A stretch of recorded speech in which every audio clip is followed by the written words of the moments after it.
Vous allez vous mettre où pour aller plutôt là? Mettre là, ouais. Ouais. Je vais me mettre devant parce que je suis obligé d'activer mon PowerPoint. D'accord. Ça marche, ça? Ouais, ça marche. C'est bon?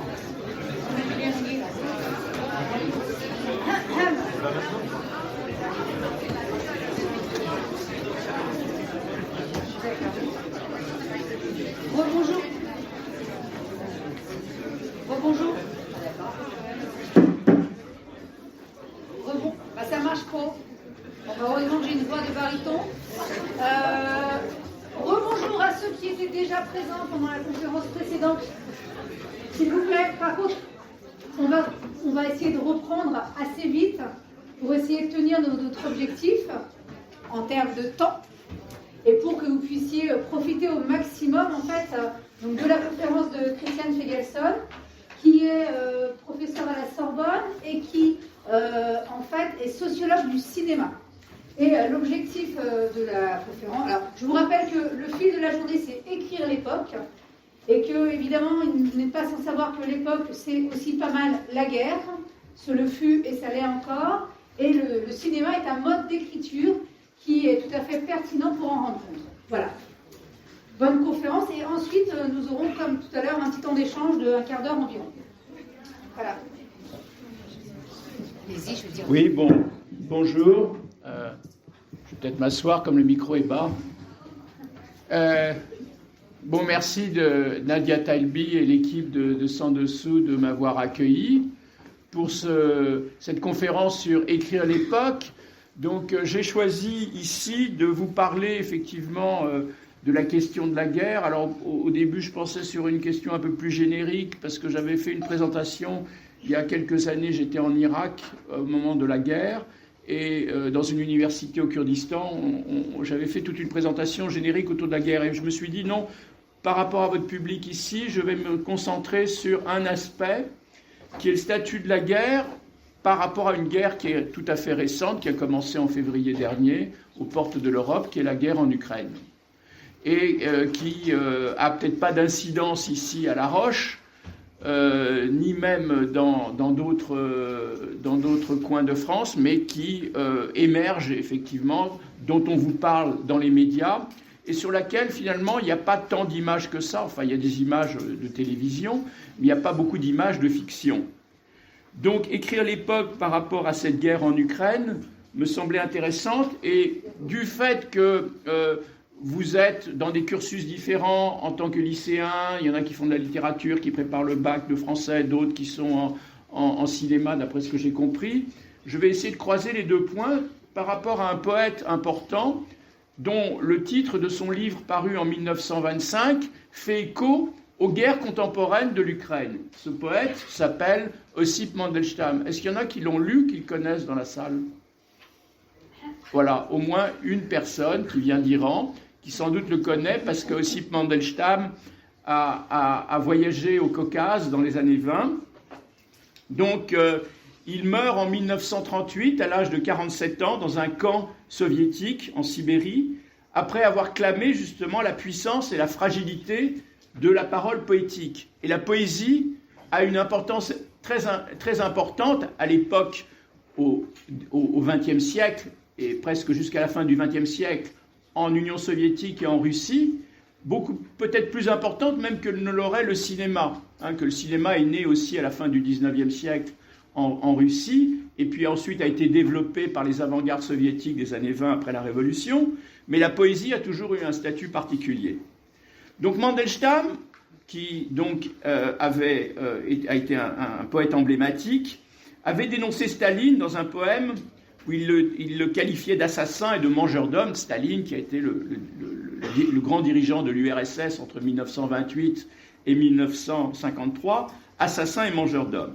Donc premièrement, il y a un certain courage et une certaine inconscience dans un système totalitaire qui sera plus tard relaté par sa femme. Donc c'est ici que j'ai mis en icône ce livre Contre tout espoir, qui est un livre très important en 3 tomes paru en 1970 en France, il y a déjà 50 ans, et qui relate effectivement la résistance qu'a opérée, effectivement pas uniquement Mandelstam, mais aussi la littérature dans ces systèmes soviétiques. Comment résister ? Donc ça, c'est un point fondamental que Solzhenitsyn aussi nous a enseigné dans son livre Matriony Dvor, qui relate la vie d'une paysanne simple en Union soviétique. Deuxième point, par rapport effectivement au statut de ce colloque aujourd'hui de la revue Sans Dessous, le sens et la cohérence des mots qui font écho à ce monde contemporain, puisque le 24 février, Poutine a déclenché une guerre sans prévention qui affecte toute l'Europe, sinon le monde entier aujourd'hui. On est rentré peut-être sans le savoir dans la Troisième Guerre mondiale et on ne sait pas du tout ce qui va se passer d'ici les mois qui vont suivre. Et cette guerre a déjà fait des milliers de morts à 1h30, 2 heures de Paris et évidemment de Lyon.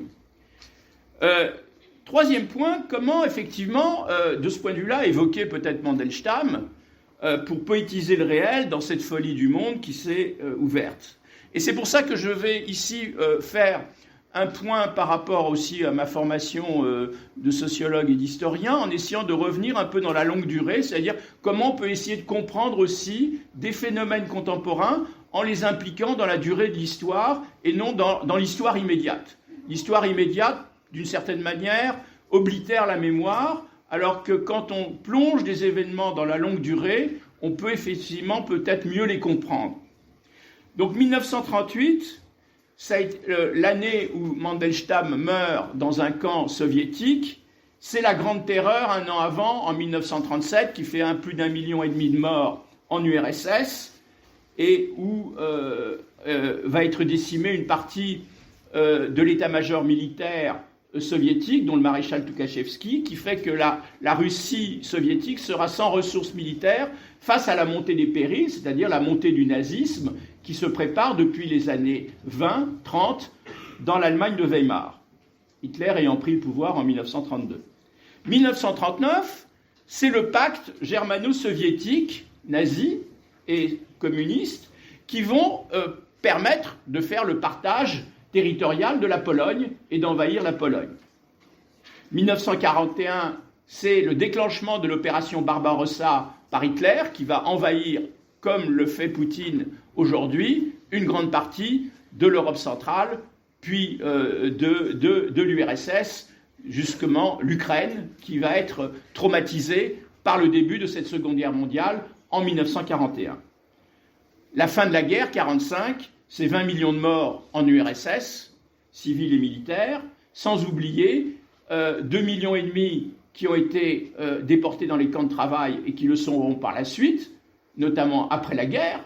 Là, je reviens du Japon, où justement j'ai travaillé sur les prisonniers du Goulag, c'est-à-dire toute l'armée impériale japonaise, 600 000 personnes, 600 000 personnes qui ont été envoyées au Goulag en 1945 jusqu'en 1956, japonais, et qui ne sont revenus, pour certains, 10% sont morts dans les camps de travail, mais il y a eu aussi les Hongrois, les Baltes, etc., dans l'après-guerre, chose dont on parle assez peu encore aujourd'hui. Donc 10 ans plus tard, vont être faits, on pourrait dire, les premiers films en Union soviétique de fiction sur la Seconde Guerre mondiale qui vont relater, effectivement, ce qu'a été la Seconde Guerre mondiale. Et en les ayant étudiés, je m'y suis intéressé parce que je me suis dit, est-ce qu'il parle vraiment de la guerre ou est-ce qu'il parle d'autre chose ? Et ça, c'est assez intéressant parce que, finalement, ça montre aussi les rapports qu'il peut y avoir entre le cinéma et l'histoire dans la manière dont on va relater ou pas un événement qui a pu marquer toute une société, mais aussi le monde entier, puisqu'on est dans la globalisation quand on parle de la Seconde Guerre mondiale. On est dans la globalisation avant la globalisation. On oublie souvent que la Seconde Guerre mondiale, ça n'a pas été uniquement le front de l'Est, comme je le viens de le dire, mais ça a été aussi la guerre du Pacifique, qui a eu des dégâts importants. Donc Ossip Mandelstam, de ce point de vue-là, est un poète emblématique au XXe siècle. J'espère que ma conférence va vous permettre de le lire un peu. En 1907-1908, il va passer un an à Paris où il va suivre les cours de philosophie d'Henri Bergson à l'université de la Sorbonne. Puis en 1920, il fera un long voyage au Caucase en Arménie. Et en 1925, il va publier ce livre, Le bruit du temps, qui est un livre assez prémonitoire et en même temps un livre de souvenirs, de nostalgie sur un peu son autobiographie, qui va être une référence de base pour évoquer le passé un passé qui semble s'éloigner, mais qui est encore proche, puisque c'est 1925, on est donc 10 ans, à peine 10 ans après son voyage à Paris, et 10 ans plus tard, à la charnière de ce livre, il est condamné à 4 ans de camp, après ce poème que je vous ai mis ici, qui était un épigramme à Staline en 1934. Et donc j'ai rappelé en parallèle aussi, parce qu'on dit toujours Staline, c'est les crimes staliniens. Bon, c'est les crimes de répression de masse, la violence de masse en URSS. Bon, c'est vrai, c'est fondamental, il a consolidé un système totalitaire, mais les racines de ce système totalitaire, il faut rappeler effectivement, j'ai mis en exergue cette phrase de Lénine, le grand leader bolchevique, qui génère la révolution soviétique de 1917 à Pétrograd et qui dit très clairement qu'est-ce qu'il faut faire pour éliminer les ennemis de classe, etc., etc. Donc face effectivement à cette violence de masse, on a la parole d'un poète isolé, meurtri, qui dit effectivement que la poésie est un pouvoir, car pour elle, on vous tue. Ça peut sembler paradoxal. On tue pour la poésie. Aujourd'hui, on tue pour moins que ça, peut-être, mais on tuait dans ce système soviétique. Donc, par rapport à ce poème qu'il écrit, qui est un épigramme à Staline, qui n'est pas tout à fait d'ailleurs révélateur de son œuvre, parce que la langue de Mandelstam n'est pas une langue politique, c'est vraiment un grand poète, hein, comme a pu l'être Rimbaud, par exemple, en France. Et il écrit ce poème qui va effectivement le mener dans un camp. Ces quelques lignes vont le mener dans le camp en 1934, qui, je le rappelle pour certains d'entre vous, est l'année où on va mettre en place une union des écrivains en URSS et ce qu'on a appelé le réalisme socialiste, c'est-à-dire une esthétique spécifique du réel, une manière d'écrire le réel dans la littérature, c'est-à-dire c'est en quelque sorte un pacte entre la littérature et l'État qui est dressé en 1934 pour prôner de nouvelles normes et les dicter aux écrivains, les imposer aux écrivains, dans un contexte où, effectivement, si vous relisez ces années 30, il n'y avait que des éloges de beaucoup d'écrivains français qui allaient visiter l'URSS, qui revenaient de l'URSS, qui étaient dithyrambiques et qui ne comprenaient pas du tout ce qui s'y passait, alors que s'y préparaient, effectivement, et se déroulaient des violences de masse. Donc, dans son ouvrage autobiographique, déjà en 1925, Le bruit du temps, Mandelstam écrit 14 esquisses sur cette nuit de l'oubli, si on peut parler d'une nuit de l'oubli par rapport à ce qui va advenir de son destin dans les camps de travail soviétiques, où il montre un peu les fragments d'un monde qui disparaît, le monde de la belle époque qu'il a connue à Paris, mais aussi le monde de la révolution et des avant-gardes russes des années 20 qui ont été d'une grande créativité et qui ont laissé place à ce réalisme socialiste qu'on va retrouver dans ce que j'appelle, dans la deuxième partie de mon exposé ici, la politique du visible. La politique du visible, c'est-à-dire comment le cinéma sait ou ne s'est pas emparé d'une certaine esthétique pour décrire effectivement ces questions de la guerre. Donc, le cinéma, c'est quand même une autre fiction que la littérature, ça suppose d'autres procédures, d'autres procédés, c'est compliqué. C'est plus un poète qui est seul avec son crayon et qui écrit sur une page blanche, c'est toute une équipe collective qui travaille, avec des procédures de montage, avec toute une série de choses très compliquées. On ne va pas revenir là-dessus, je ne suis pas venu pour vous faire un cours de cinéma, mais pour vous parler effectivement de cette relation entre le bruit du temps, une époque qui fait écho à ce qu'on connaît aujourd'hui, qui se déroule en boucle, et aussi, je dirais, la question de sa visibilité ou pas. Qu'est-ce qu'on voit effectivement à l'écran de toutes ces questions? Donc, il m'a semblé, mais peut-être je me trompe, et ça peut faire l'objet d'une controverse ici aussi, que ce qui se passe aujourd'hui en Ukraine, où je suis allé, mais dans un passé plus lointain, fait écho, effectivement, à cette période qui s'est déroulée dans ces années d'après-guerre, et où, dans l'avant-guerre, dans le bruit du temps, Mandelstam parle déjà de la fin d'un règne et d'une révolution échouée. Poutine, de ce point de vue-là, me semble intéressant par rapport à ce qu'il propose dans sa narration, dans son écriture, entre guillemets nationale, dans son discours politique, parce qu'il le dit très clairement, depuis avant même l'invasion de l'Ukraine, en juillet il y a un an, il avait prononcé un discours qui était passé tout à fait inaperçu sur ce qu'il pensait et ce qu'il voulait effectivement de l'Ukraine par rapport à la Russie. Mais Poutine, quand même, a un passé quand même assez éloquent déjà. Il reprend la rhétorique des peuples punis que Staline avait mis en œuvre. Et cette rhétorique des peuples punis, de punir les peuples qui ne se soumettent pas, a marqué déjà ses 25 ans de pouvoir, depuis qu'il est au pouvoir en Russie, dans la Russie post-soviétique. Souvenons-nous de Grozny, la Tchétchénie, c'est 200 000 morts dans les années 2000. 200 000 morts, c'est l'équivalent de ce qu'a été Varsovie rasée en 1945 par les nazis. C'est sa phrase que j'avais commentée dans un article du Monde une fois sur « buter les terroristes jusque dans les chiottes », se souvenir de ça. Donc il est dans une rhétorique de soldatesque, on pourrait dire, et l'invasion de l'Ukraine, pour lui, n'était qu'une opération qu'il appelait spéciale de dénazification. Donc c'est au regard de ces termes, opération spéciale de dénazification, que je vais revenir sur le statut des films de fiction des années 60 que je vais vous présenter. Donc la rhétorique de Poutine se part d'une double légitimation. Premièrement, la Grande Guerre patriotique. Qu'est-ce que c'est que la Grande Guerre patriotique? Elle n'a pas du tout la même résonance que ce qu'a été la Seconde Guerre mondiale dans la manière dont on a parlé de la résistance, par exemple, qui a été aussi quand même assez minime en France, de ce qui s'est passé entre 1940, 41, 42, après Vichy, etc., en France. Mais Poutine, à sa manière, en utilisant cette rhétorique de la Grande Guerre patriotique, parce que pour les Soviétiques, la guerre démarre en 1941, vraiment, après le pacte germano-soviétique, escamote effectivement cette notion de ce pacte, de cette alliance entre les nazis et les soviétiques. Évidemment, c'est compliqué pour Poutine de faire référence à la dénazification, à dire il y a des mouvements nazis en Ukraine que je vais dénazifier, alors qu'il se part de ce grand discours de légitimation sur la Grande Guerre patriotique, qui effectivement avait fait alliance avec les nazis dès 1939 et avant.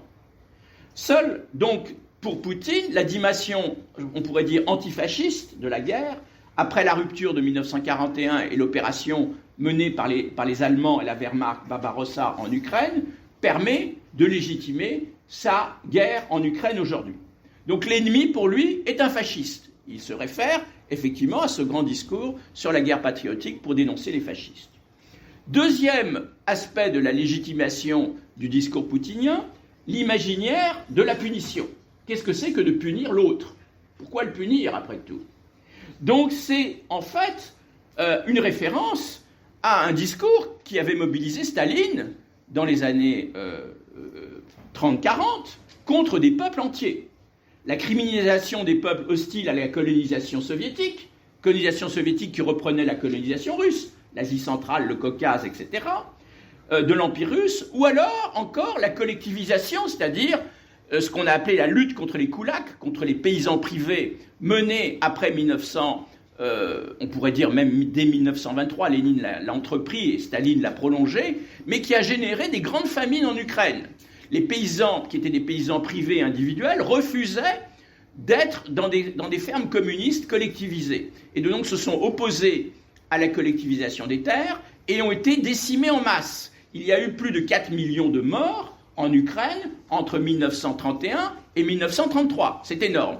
Et aujourd'hui, cette question de ce qu'on a appelé l'Holodomor, c'est-à-dire la famine en Ukraine, qui est une question ancienne, comme je vous le dis, c'est une question qui pose aussi controverse, parce qu'elle est qualifiée par les Ukrainiens d'un génocide, ce qu'elle est réellement. On a affamé un peuple entier, il y a eu plus de 4 millions de morts. Il y a eu d'ailleurs un film qu'a fait Agnieszka Holland, une réalisatrice polonaise, récemment sur cette question, un film de fiction.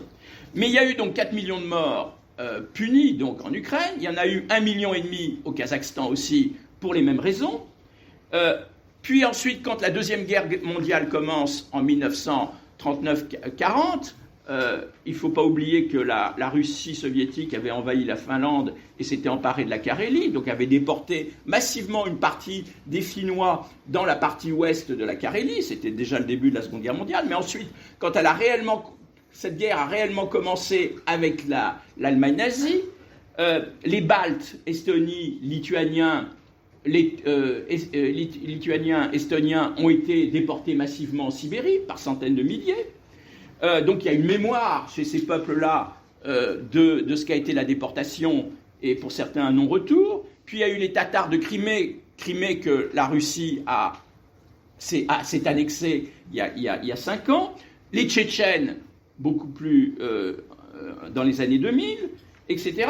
Puis les Ukrainiens coupables d'avoir collaboré avec les Allemands qui les voyaient comme des libérateurs en 1941, que relate très bien le film récent de Serge Loznitsa, réalisateur ukrainien que vous pouvez voir sur les écrans, qui s'appelle Babillard, qui montre effectivement à la fois l'arrivée des Allemands en 1941-42 à Kiev, puis ensuite en 1943 l'arrivée des Soviétiques qui vient libérer Kiev, etc. Bon, je vous passe là. Et donc on se retrouve effectivement dans tout un scénario qui est en boucle dans une longue histoire. Donc Staline apparaît après le pacte du 23 août 1939 comme un chef de guerre, et cette notion, cette vision de chef de guerre est assez intéressante parce qu'elle est réhabilitée aujourd'hui depuis une dizaine d'années dans la Russie post-soviétique.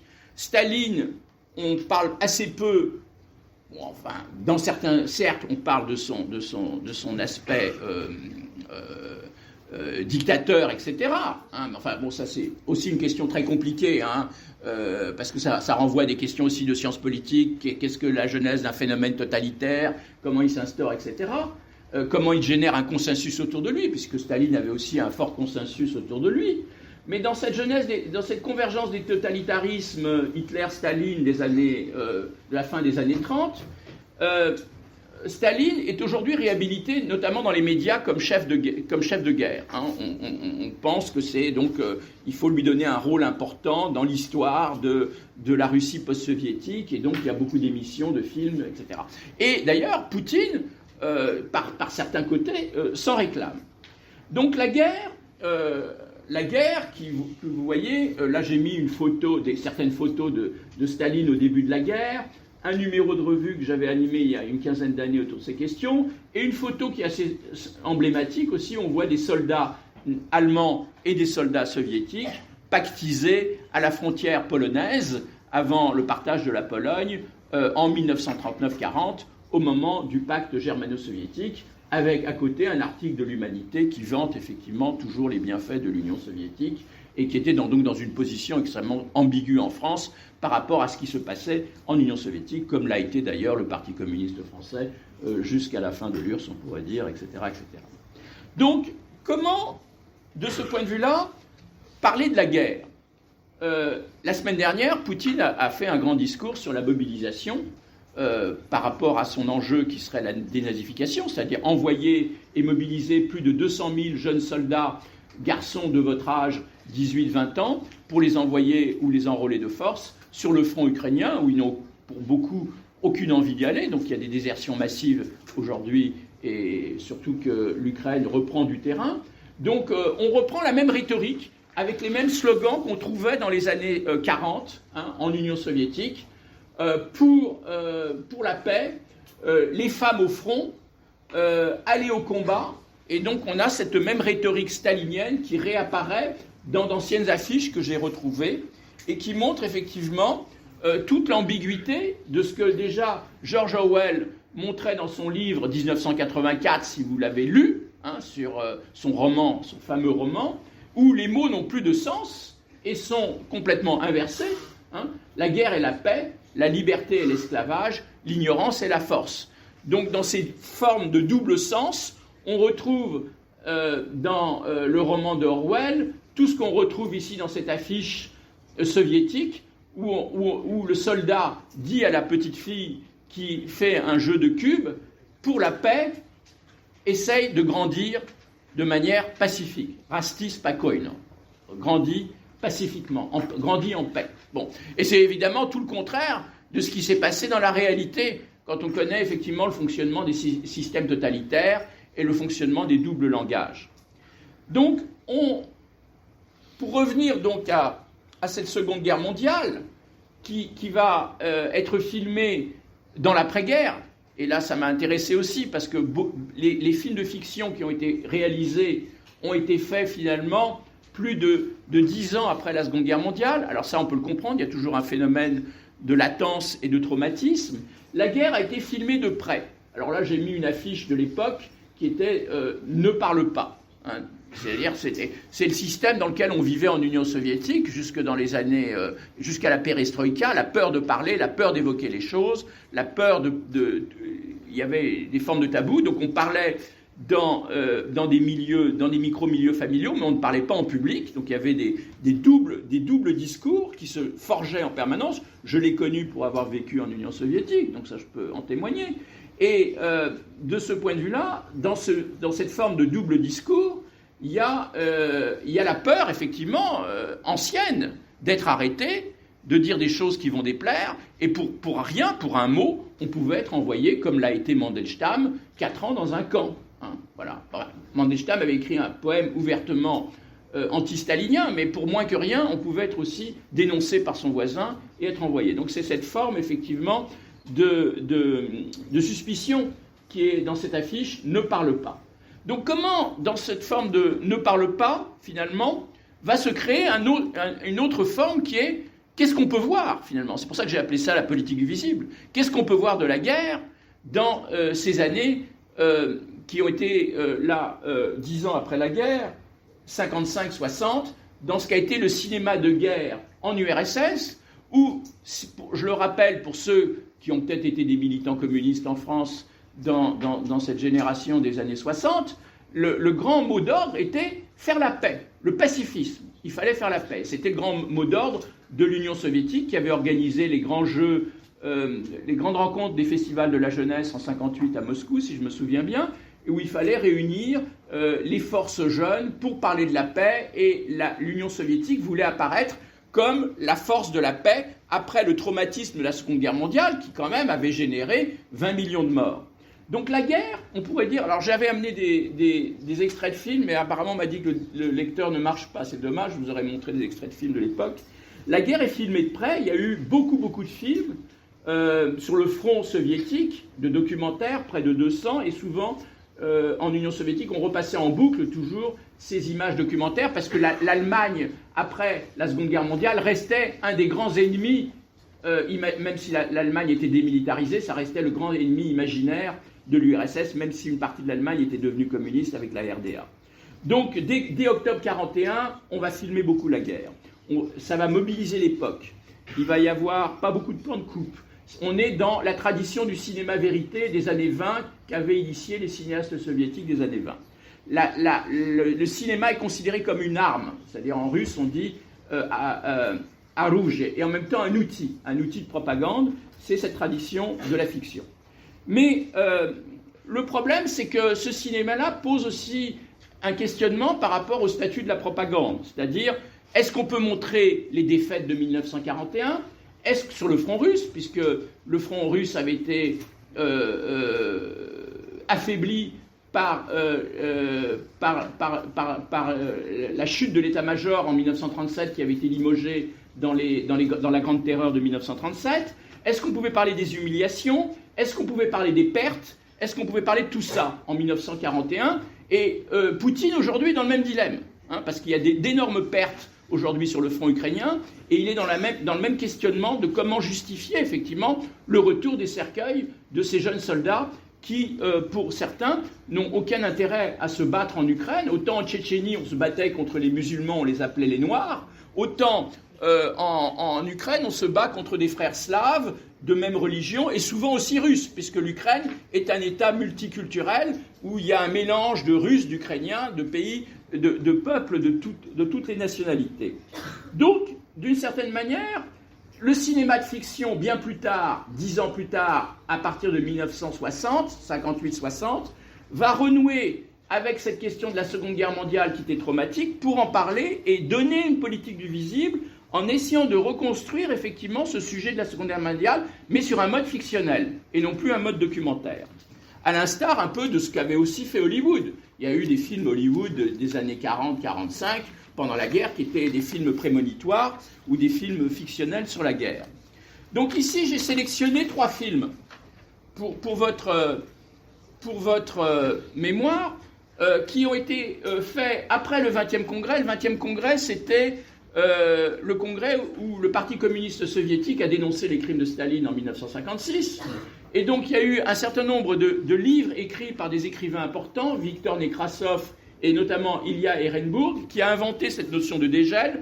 La notion de dégel, c'était l'idée que le printemps arrive et qu'enfin, on va pouvoir vivre la liberté, etc., etc. Et donc, dans ce dégel, où Khrouchtchev prend le pouvoir, Khrouchtchev, ukrainien d'ailleurs d'origine, prend le pouvoir et remplace Staline, va implanter effectivement une nouvelle ère de liberté. Mais cette ère de liberté est contrecarrée par les chars russes à Budapest, en 1956, donc les actualités, qui montrent effectivement aussi que le dégel a ses limites, parce que les Hongrois à Budapest se révoltaient déjà contre le système communiste qui leur avait été imposé dans l'après-guerre.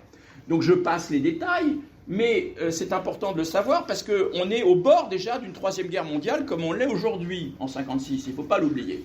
Et à cette époque vont être faits donc 3 films importants que j'ai sélectionnés parce que ces 3 films, Quand passent les cigognes de Kalatazov, La balade du soldat de Tchoukrai et L'enfance d'Ivan de Tarkovsky, entre 57 et 62, vont tous obtenir des prix très importants dans les grands festivals de cinéma en Occident. Et c'est pour la première fois en Europe, on voit apparaître des films soviétiques qui étaient peu connus. On connaissait les films des années 20, des années 30, mais on connaissait peu cette production. Et tous ces 3 films portent tous sur la guerre. Alors, Quand passent les cigognes, c'est un film de Kalatazov, qui était en fait un cinéaste stalinien, qui a eu la Palme d'Or à Cannes, et qui montre effectivement quel est le traître parmi nous. Mais aucune image d'Allemand n'est montrée dans le film. On montre le traître. Le traître est parmi nous est en fait une rhétorique à l'ennemi du peuple, au traître stalinien des années 30. Dans La balade du soldat, c'est un jeune soldat qui essaye de déserter pour aller voir sa mère, qui tombe amoureux d'une jeune fille. Donc on est dans des modes de fiction amoureuse et d'histoire romancée, un peu à la manière américaine. Et dans L'enfance d'Ivan de 62, c'est la guerre vue par un enfant de Tarkovsky, qui par la suite émigrera en France, et qui montre la guerre vue d'un point de vue d'un enfant, où là, effectivement, on voit les soldats allemands, mais pas du tout sous un jour négatif. Et ce film sera condamné par les communistes italiens au Festival de Venise.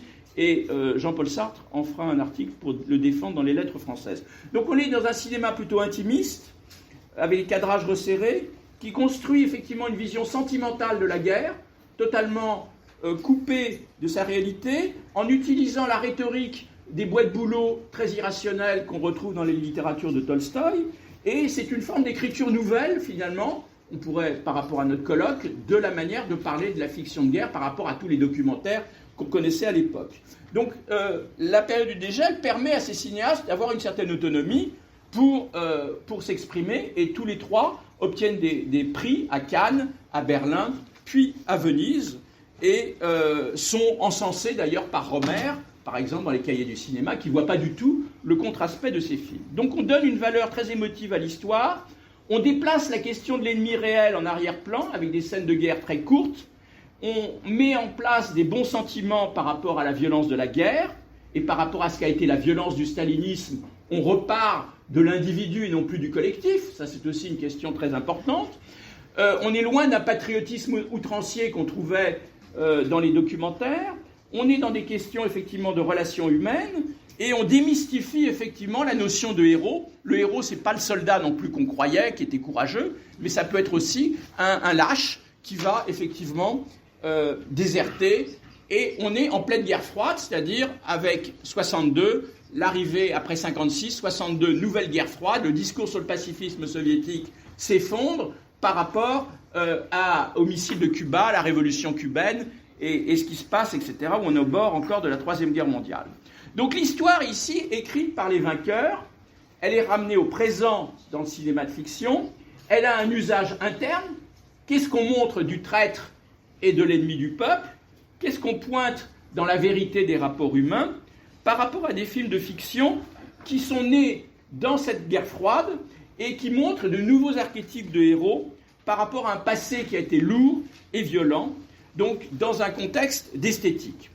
Donc cette question-là, je vais conclure, a été par ailleurs occultée par la suite, puisque un autre grand réalisateur, German, Alexei German, qui est mort en 2013, a fait plusieurs films sur la guerre qui n'ont jamais pu être montrés du temps de l'Union soviétique, bien que produits en Union soviétique, et qui ont été montrés après la perestroïka de Gorbatchev pour montrer une autre vision de la guerre sur un plan effectivement peut-être plus réel.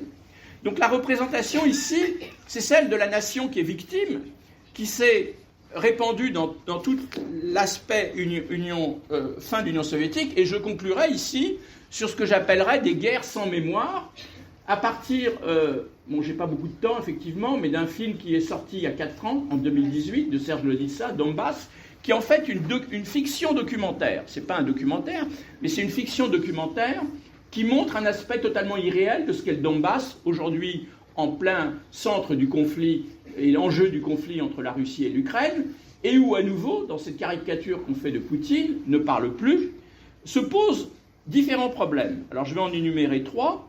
Premièrement, qu'est-ce qui a été à l'origine aussi de cette guerre ukraino-russe? C'est la question de la nationalité, c'est-à-dire Poutine annexe des territoires qu'il estime russes au nom de la nationalité. Je ne parle pas uniquement du nationalisme, de la nationalité, parce que la nationalité n'est pas le déterminant essentiel dans la constitution russe de 1993. Le déterminant essentiel, c'est la citoyenneté. On est citoyen russe avant d'être national. Donc, nul ne peut être contraint de devoir déterminer, dit la Constitution, son appartenance nationale. Par contre, sa citoyenneté est une question qui devient essentielle. Donc c'est une permanence qui est activée par Poutine dans la rhétorique stalinienne pour essayer de reconstituer un ensemble d'un empire russe défunt. Il a donc annexé, il y a 10 ans, aussi une partie du Caucase, de l'Ossétie par rapport à la Géorgie. Il y a eu une guerre entre la Géorgie et la Russie. Aujourd'hui, c'est le Donbass après la Crimée. Et des milliers de Russes dits ethniques qui sont nés dans tous les territoires de l'ex-URSS, puisque c'était empire, vivent un peu partout dans ces anciennes républiques. Et donc, Poutine a le sentiment qu'il doit protéger et aider ces Russes qui sont menacés, notamment en Ukraine, parce qu'il appelle un discours nazi contre ces Russes vivant en Ukraine. Donc il faut les protéger d'un nouveau génocide, et on doit dénazifier l'Ukraine. Donc on retrouve effectivement des éléments rhétoriques d'un discours ancien, où on passe du thème de la réunification nationale à celui de la punition dont je parlais tout à l'heure, comment ce glissement se fait sémantique entre réunification, dénazification et punition, que Staline utilisait dans la Constitution de 1936, pour punir les peuples qui auraient une volonté d'indépendance, pour punir ceux qu'on qualifie d'autres, c'est-à-dire les ennemis de classe, vieille rhétorique bolchevique chez Lénine, et qui ont terminé au goulag, ou qui n'étaient pas, comment dire, dans la norme, comme pouvait l'être un poète en 1934, assassiné en 1938, Mandelstam, qui donnait effectivement écho à cette conférence aujourd'hui. Qu'est-ce que c'est que le bruit du temps, après tout? Et ce bruit du temps, je dirais, il est porteur de mémoire, notamment de cette association mémoriale qui a été interdite en décembre l'année dernière, qui avait été fondée par l'académicien Sakharov lui-même, physicien, promoteur des droits de l'homme dans l'URSS, et qui mourra peu de temps après, et qui avait cofondé cette association mémoriale, qui était une association d'aide aux déportés, qu'on a interdit parce qu'on l'a qualifié d'être un agent de l'étranger. Donc on retrouve dans ce puzzle que j'ai essayé de synthétiser ici assez vite, effectivement, différents éléments qui permettent de comprendre effectivement toutes ces rhétoriques guerrières qui amènent aujourd'hui à la criminalisation et à ce qu'on l'on sait d'un conflit qui a démarré et dont on ne sait pas l'issue et quelles vont être les conséquences et les retombées pour toute l'Europe. Voilà, je vous remercie.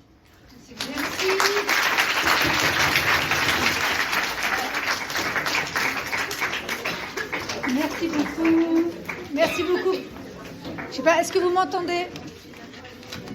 Donc merci. Je ne cesse de le dire. Je le dis encore une fois. Allô? Voilà, c'est bon. Ah. Ça marche là. Non, ça marche plus.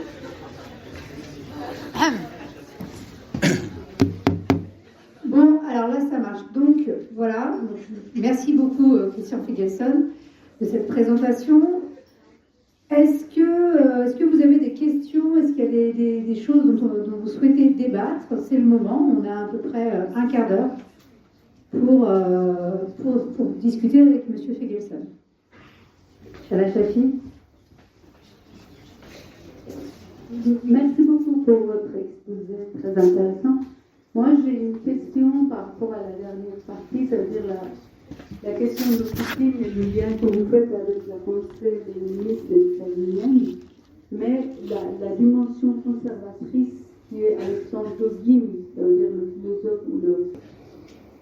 Poutine est